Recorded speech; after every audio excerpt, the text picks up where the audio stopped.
హైదరాబాద్ లో జరగబోయే మనీ మంత్ర money manifestation classes కి ఇప్పుడే కాల్ చేసి రిజిస్టర్ అవ్వండి.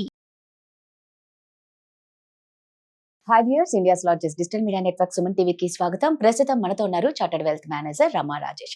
సో గోల్డ్ రేట్ అనేది ఈ రోజు పెరుగుతుంది, రేపు తగ్గుతుంది, మళ్ళీ ఎల్లుండి పెరుగుతుంది. అంటే దీనికి ఒక నిలకడ అనేది ఉండదు. కాబట్టి అసలు రేట్ అనేది ఎలా పెరగడం అనేది ఎలా అంచనా వేస్తారో రమాని అడిగి తెలుసుకుందాం. నమస్తే రమా. నమస్తే రాధా. సో మనం ఎప్పుడు చూసినా ఈ రోజు పెరిగింది అంటే రేపు తగ్గుతుంది, లేకపోతే రేపు పెరిగింది అంటే ఎల్లుండి తగ్గుతుంది. సో ఈ రేట్ అనేది స్టేబుల్ గా ఉండదు. నిజంగా దీన్ని ఎట్లా అంచనా వేస్తారంటారమ్మా? బేసికలీ చాలా ఉంటాయి రాధా. మనము గోల్డ్ వచ్చేటప్పటికి గోల్డ్ ఫ్లక్చుయేట్ అవ్వడానికి ప్రైస్ చాలా కారణాలు ఉంటాయి. అది ఓన్లీ ఇండియా పరంగానే కాదు, జియో పాలిటిక్స్ ఇండియా పరంగానే కాకుండా ఇంటర్నేషనల్ కూడా ఇంపాక్ట్ ఉంటుంది. అంటే ఇప్పుడు ఈ మధ్యన ట్రంప్ గారు వస్తున్న కొత్త ప్లాన్స్ తోని గోల్డ్ రేట్ ఇది ఎవ్రీ టైం ఫ్లక్చుయేట్ అవుతుంది. కానీ నువ్వు అన్నట్టు ఏదైనా ఒక్కటి పట్టుకొని గోల్డ్ రేట్ పెరుగుతుందా లేదా అని తెలుసుకోవచ్చా అంటే ఎస్, దెర్ ఇస్ అ వే. మనం దాన్ని బట్టి కూడా క్యాల్కులేట్ చేసుకోవచ్చు. So most important, gold price ని ఇంపాక్ట్ చేసేది ఇంటర్నేషనల్ ట్రేడ్స్ అన్నమాట. ఇంటర్నేషనల్ ట్రేడ్ లో మనకి ఎక్కువగా అయ్యేది డాలర్. ఒకవేళ డాలర్ పెరుగుతుంది అంటే గోల్డ్ వాల్యూ పడుతుంది. సో ఒకవేళ డాలర్ పడుతుందంటే గోల్డ్ వాల్యూ పెరుగుతుంది. అండ్ ఇప్పుడు కొత్తగా మనం ఈ మధ్యకాలంలో నోటీస్ చేస్తాం, ఇండియన్ రూపీ వాల్యూ కూడా పడిపోతుంది. సో ఆల్రెడీ డాలర్ పడుతుంటే గోల్డ్ వాల్యూ పెరుగుతుంది. అండ్ దాని మీద ఇండియా అంటే రూపీకి డాలర్కి కూడా డిఫరెన్సెస్ రావడం వల్ల ఇండియాలో ఇంకా ఎక్కువ పెరుగుతుంది గోల్డ్.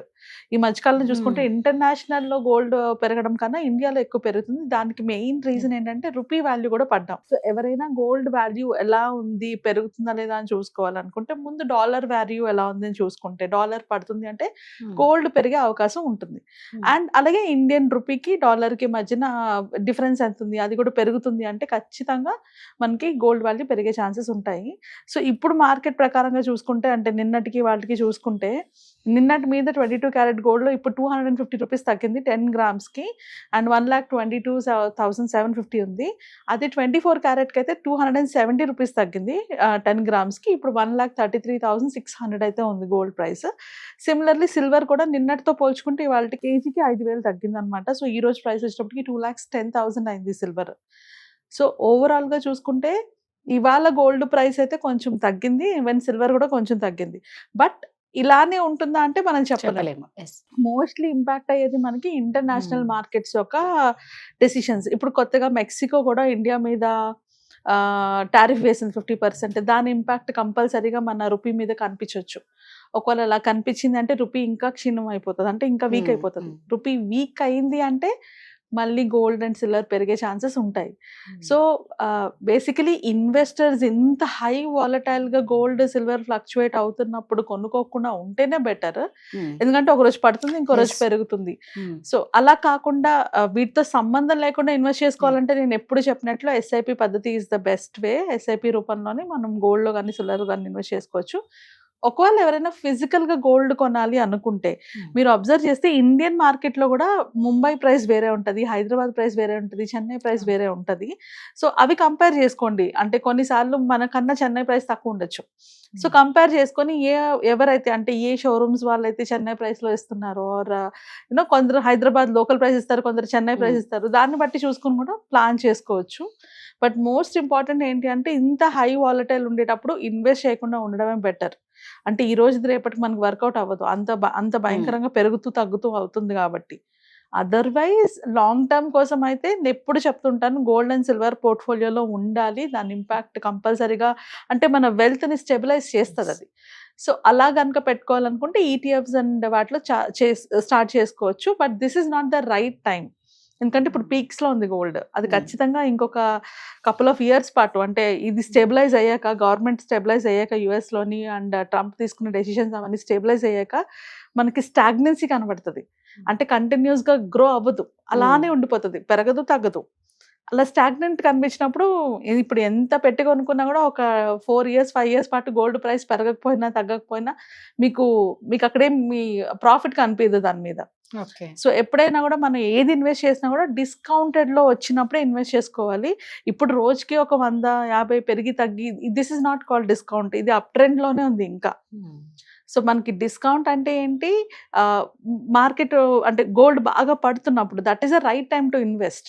బట్ ఇలాంటివి నాకు కష్టం, ఇర్రెస్పెక్టివ్ ఆఫ్ ఇట్ నా పోర్ట్ఫోలియో చేసుకోవాలంటే ఏం ఆలోచించకుండా ఎస్ఐపీలు స్టార్ట్ చేసుకోండి. ఇప్పుడు పెరుగుతుంది, తర్వాత పడుతుంది, తర్వాత పెరుగుతుంది, ఓవరాల్ గా మీకు గ్రోత్ కనిపిస్తుంది. సో ఇన్వెస్ట్మెంట్ లో బెస్ట్ అంటే ఎస్ఐపి అంటావు గోల్డ్. కానీ మామూలుగా చూస్తూ ఉన్నాం గోల్డ్ సిల్వర్ రెండు కూడా పోటాపోటీగా పెరుగుతూ తగ్గుతూ ఉన్నాయి. అసలు ఈక్వల్ గా వెళ్ళిపోతుంది కదా. ఇప్పుడు గోల్డ్ కానీ సిల్వర్ కానీ రేట్ ఒకప్పుడు అట్లా లేకపోయింది కదరమ్మ. ఇప్పుడు గోల్డ్ రేట్ పెరిగింది అంటే గోల్డ్ రేట్ వరకే ఉంది, కానీ సిల్వర్ ఈక్వల్ ఎప్పటికీ గోల్డ్ కి అవ్వకపోయేది. అంటే ఇది ఎందుకు ఇప్పుడు సిల్వర్ కూడా అంతే గోల్డ్ తో సమానంగా పెరుగుతూ తగ్గుతుంది? సిల్వర్ యూసేజ్ పెరిగింది. గోల్డ్ తో అయితే ఎప్పుడు మన ఇంటర్నేషనల్ మార్కెట్ అంతా గోల్డ్ మీద డిపెండ్ అయి ఉంటది కాబట్టి గోల్డ్ వాల్యూ ఇది వరకు సపరేట్ గా పెరిగేది. కానీ ఇప్పుడు చూసుకుంటే సిల్వర్ యూసేజ్ పెరిగింది. అన్నిట్లో సెమీ కండక్టర్స్ లో కానీ ప్రతి దాంట్లో కూడా మనం సిల్వర్ ని ఎక్కువ యూజ్ చేస్తున్నాం. సో అలా యూజ్ చేయడం వల్ల మీకు సిల్వర్ ప్రైసెస్ పెరుగుతున్నాయి. ఈ యూసేజ్ ఇంకో అంటే 2030 వరకు కూడా ఉంటది. ఎందుకంటే ఇప్పుడు మొత్తం అందరూ కూడా సోలార్ పవర్స్ లో కానీ వీటిలోకి ఎలక్ట్రానిక్స్ అని వీటిలోకి వస్తున్నారు. సో ఇలాంటి ఎలక్ట్రానిక్ అంటే ఇప్పుడు మీరు చూసుకుంటే కార్స్ లో కానీ వీటిలో కానీ ఎలక్ట్రానిక్ కార్ చేయాలంటే దానికి వాడే బ్యాటరీలో కూడా వీ నీడ్ సిల్వర్. సో అంటే మ్యానుఫ్యాక్చరింగ్ కి సెమీ కండక్టర్ కి సిల్వర్ కంపల్సరీ అవసరం ఉంటది. సో అందుకు సిల్వర్ ప్రైస్ కూడా పెరుగుతుంది. ఇంకా ఫ్యూచర్ అందరూ కూడా పొల్యూషన్ తగ్గించుకోవడానికి అన్ని ఇటే వెళ్తున్నారు కదా, మోస్ట్లీ ఎలక్ట్రికల్ సైడ్ వెళ్తున్నారు. సో ఆ పాయింట్ లోని సిల్వర్ రేట్ కూడా పెరుగుతూ ఉన్నది. But at the same time అంటే షార్టర్ టర్మ్ ఫ్లక్చుయేషన్స్ అయితే మనకి ట్రేడ్స్ మీద వాటి మీద డిపెండ్ అయి ఉంటాయి, కానీ in the long run silver అయితే గ్రో అయ్యే ఛాన్సెస్ ఉన్నాయి.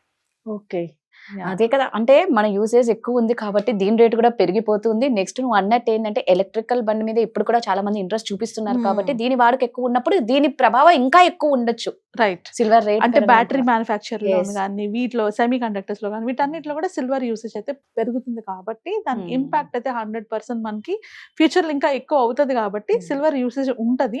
సో ఆబ్వియస్లీ మనకి సప్లై తక్కువ డిమాండ్ ఎక్కువ ఉన్నప్పుడు ఏమవుతుంది, రేటు పెరుగుతుంది కదా. సో అలా సిల్వర్ ప్రైస్ పెరుగుతుంది. అంతేగాని గోల్డ్ పెరుగుతున్నప్పుడు సిల్వర్ పెరగడం కాదు, బేసికలీ యూసేజ్ పెరగడం. అండ్ ఇప్పుడు అబ్జర్వ్ చేస్తే ఆర్బీఐ కూడా సిల్వర్ ని కూడా మనం లోన్ తీసుకోవచ్చని ఒక ఆప్షన్ కూడా ఇచ్చారు. అంటే సిల్వర్ ని బ్యాంక్ లో లోన్ కి తనకు అంటే గోల్డ్ ఎలాగో సిల్వర్ కూడా లోన్ ఇద్దాము అనుకున్నట్టు ఆర్బీఐ అనౌన్స్మెంట్ కూడా చేసింది. సో దాని వల్ల కూడా ఇండివిజువల్ ఇన్వెస్టర్స్ కూడా సిల్వర్ లో ఇన్వెస్ట్ చేయడం స్టార్ట్ చేశారు. సో ఎవరైనా సరే గోల్డ్ లో ఇన్వెస్ట్ చేయాలి అంటే రమ ఎప్పుడు చెప్తుంది SIP best investment. Thank you Rama. Thank you.